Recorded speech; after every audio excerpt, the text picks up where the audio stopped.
بسم الله الرحمن الرحيم. الرحمن علم القرآن، خلق الإنسان علمه البيان.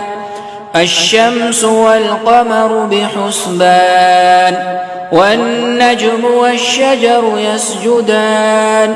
والسماء رفعها ووضع الميزان ألا تطغوا في الميزان، وأقيموا الوزن بالقسط ولا تخسروا الميزان.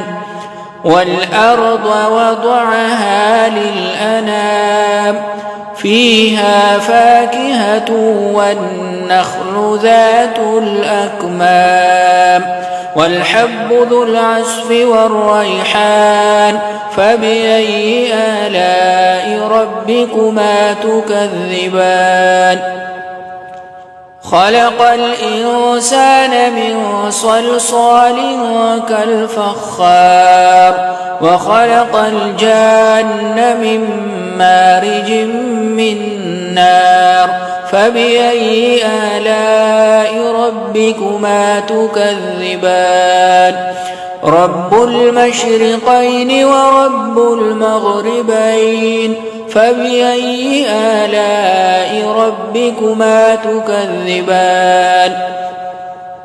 مرج البحرين يلتقيان، بينهما برزخ لا يبغيان. فبأي آلاء ربكما تكذبان؟ يخرج منهما اللؤلؤ والمرجان. فبأي آلاء ربكما تكذبان؟ وله الجوار المنشآت في البحر كالأعلام. فبأي آلاء ربكما تكذبان؟ كل من عليها فان، ويبقى وجه ربك ذو الجلال والإكرام. فبأي آلاء ربكما تكذبان؟ يسأله من في السماوات والأرض كل يوم هو في شأن. فبأي آلاء ربكما تكذبان؟ سنفرغ لكم أيها الثقلان. فبأي آلاء ربكما تكذبان؟ يا معشر الجن والإنس إن استطعتم أن تنفذوا من أقطار السماوات والأرض فانفذوا، لا تنفذون إلا بسلطان. فبأي آلاء ربكما تكذبان؟ يرسل عليكما شواظ من نار ونحاس فلا تنتصران. فبأي آلاء ربكما تكذبان؟ فإذا انشقت السماء فكانت وردة كالدهان. فبأي آلاء ربكما تكذبان؟ فيومئذ لا يسأل عن ذنبه إنس ولا جان. فبأي آلاء ربكما تكذبان؟ يعرف المجرمون بسيماهم فيؤخذ بالنواصي والأقدام. فبأي آلاء ربكما تكذبان؟ هذه جهنم التي يكذب بها المجرمون، يطوفون بينها وبين حميم آن. فبأي آلاء ربكما تكذبان؟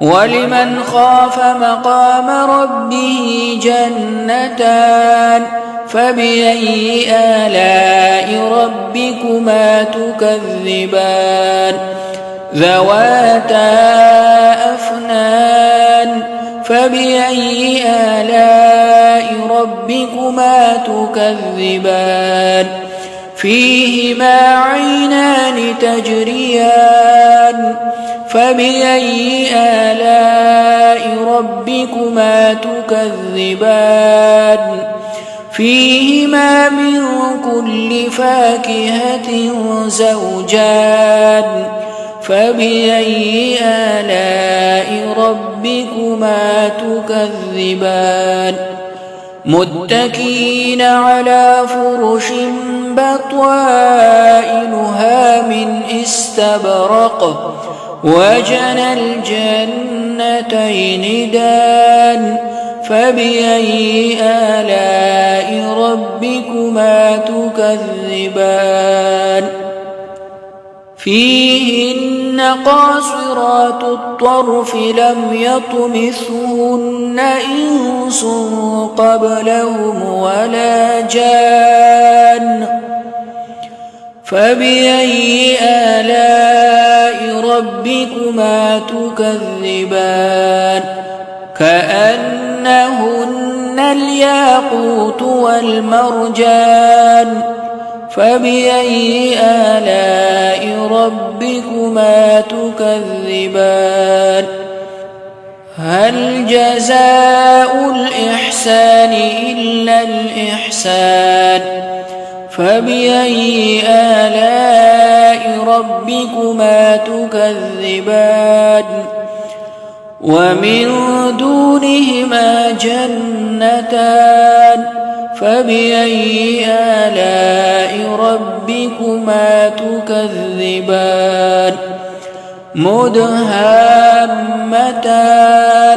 فبأي آلاء ربكما تكذبان فيهما عينان نضاختان فبأي آلاء ربكما تكذبان فيهما فاكهة ونخل ورمان فبأي آلاء ربكما تكذبان فيهن خيرات حسان فبأي آلاء ربكما تكذبان حور مقصورات في الخيام فبأي آلاء ربكما تكذبان لم يطمثهن إنس قبلهم ولا جان فبأي آلاء ربكما تكذبان متكئين على رفرف خضر وعبقري حسان فبأي آلاء ربكما تكذبان تبارك اسم ربك ذي الجلال والإكرام